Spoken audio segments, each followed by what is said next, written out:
வணக்கம். சிறுத்தை சிவா அப்படின்னு தான் இன்னைக்கு சொல்லி பழக்கமாயிடுச்சு. டைரக்டர் சிவா அவர்களுடைய இயக்கத்துல சூர்யா அவர்கள் நடிக்கிற கங்குவா தான் இன்னைக்கு இந்தியா முழுக்க டாக்ல இருக்கு.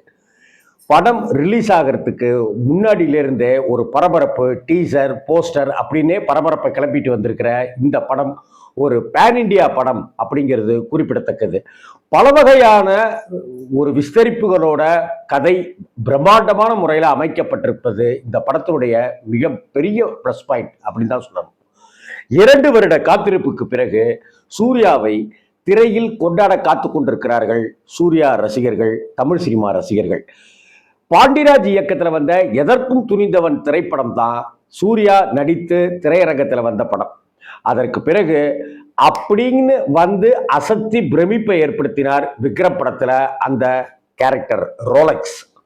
அதற்கு பிறகு ஒரு முழுமையான வேடத்துல கதாபாத்திரத்துல நடித்து ஹீரோவா அவர் நடித்து வரக்கூடிய படம்னு பார்த்தாக்க 2022 மார்ச் மாதம் எதற்கும் துணிந்தவனுக்கு பிறகு இப்ப எதற்கும் துணிந்தவனாக மிரட்டலான பாடி லாங்குவேஜோட வந்திருக்கிறது தான் கங்குவா திரைப்படம்.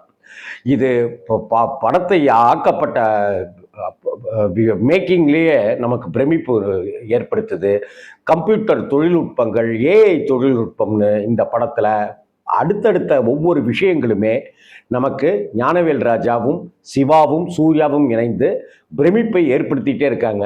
இந்த படத்தில் கடைசி கட்டத்தில் வரக்கூடிய அந்த கேமியோ ரோல் அப்படிங்கிறதும் ஒரு ஹைலைட்டான விஷயமா இருக்க போகுது அப்படின்னு சொல்கிறாங்க. அந்த கேமியோ ரோல் செய்கிறது, அந்த சிறப்பு காட்சியில் வர்றது யாருங்கிறது இன்னமும் அது சஸ்பென்ஸாக இருக்குது. அது யாருன்றதை நீங்கள் தேட்டருக்கு போய் தெரிஞ்சுக்கங்க. கங்குவா திரைப்படம் மிகப்பெரிய பொருட்செலவில் சூர்யாவினுடைய இதுவரை வந்த திரை வாழ்க்கையில் பயணத்தில் இதுவரை இந்த அளவுக்கு பிரம்மாண்டமான பொருட்செலவோட எந்த படமும் வந்ததில்லை.